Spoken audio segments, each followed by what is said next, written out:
Madam Chair, members of the committee, it's a pleasure to be before you today on this important bill. Thank you for everyone who has come out today on this beautiful evening, so hopefully you guys get to go out and enjoy the sun. So it's my pleasure to be before you to talk about this important bill, and not only for myself, for my constituents, but I'm sure for many of your constituents. So what this bill seeks to do is to gradually increase the current subminimum wage for tip workers from $3.86 to $15 by 2028. I want to outline my comments for you today because I'll be addressing two of the biggest misconceptions around increasing tip minimum wage that I think will be helpful for the committee to know. The first one is the so-called state and federal law, the protections and regulations that are currently in place regarding the supplemental of tipped workers' wages. And then the second one is the argument that this bill would destroy businesses as well as the economy as a whole, and we're all it's just gonna be the end of everything. So I hope that with my comments and shedding a little bit of light, you'll see the reality of many of these workers who earn sub-minimum wages.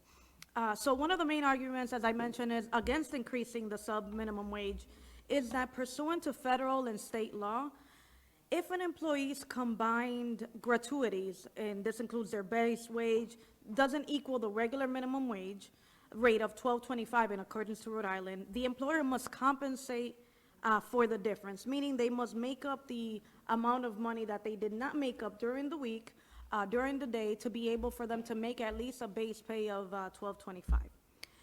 But the reality is that huge numbers of restaurants, helped by two-week enforcement efforts, ignore these requirements.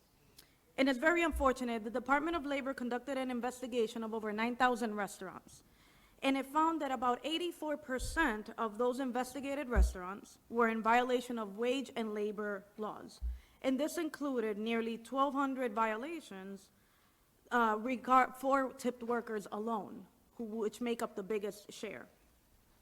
And then among those restaurants that were investigated, tip workers were cheated out of nearly $5.5 million. So that goes to show in terms of the impact that this has economically in terms of wage theft, but also in terms of the individual. Is Rhode Island really excluded from that data? I mean, in preparing my testimony, I went through a lot of the comments and the letters that were written. And that's my honest question to the restaurant owners. Are we really excluded from that?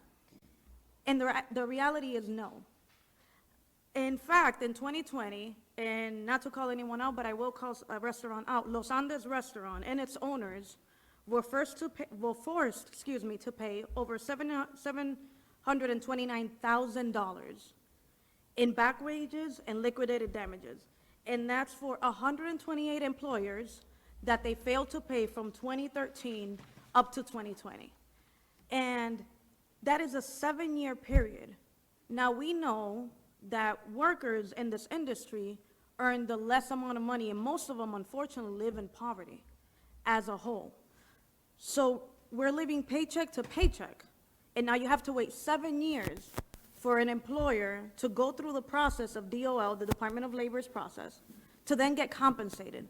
By then, you've probably lost your home, probably lost your car, probably lost your kids, you can't pay. I mean, there's so many things that we have to pay day to day, and now the compoundments of the pandemic, let alone, it's just not acceptable for workers to have to wait that long. And this is the average time frame that it takes, by the way, for the Department of Labor to get through one of these complaints.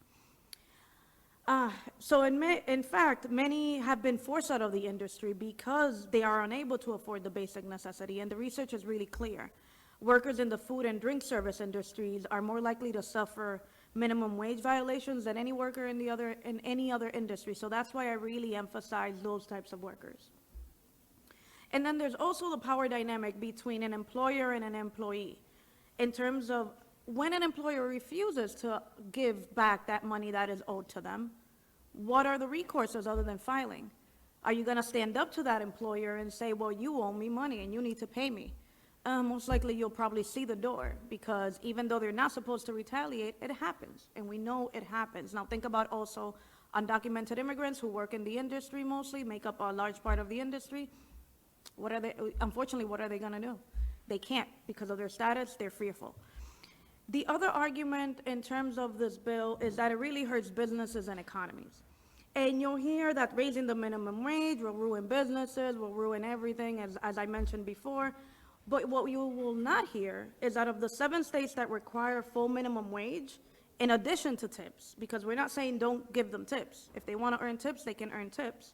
Alaska, California, Minnesota, Montana, Nevada, Oregon, and Washington, D.C., those states have higher restaurant industry sales, small businesses, growth, job growth, and the same or higher rates of tipping of the 43 states with sub-minimum wages for tip workers.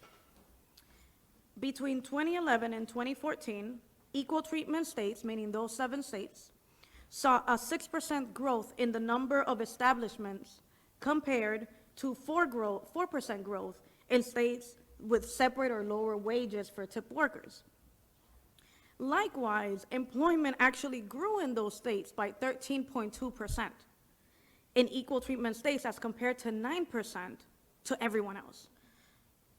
Furthermore, higher minimum wages make better working and living conditions for the employers themselves, for the numerous numbers of employees out there working in this field.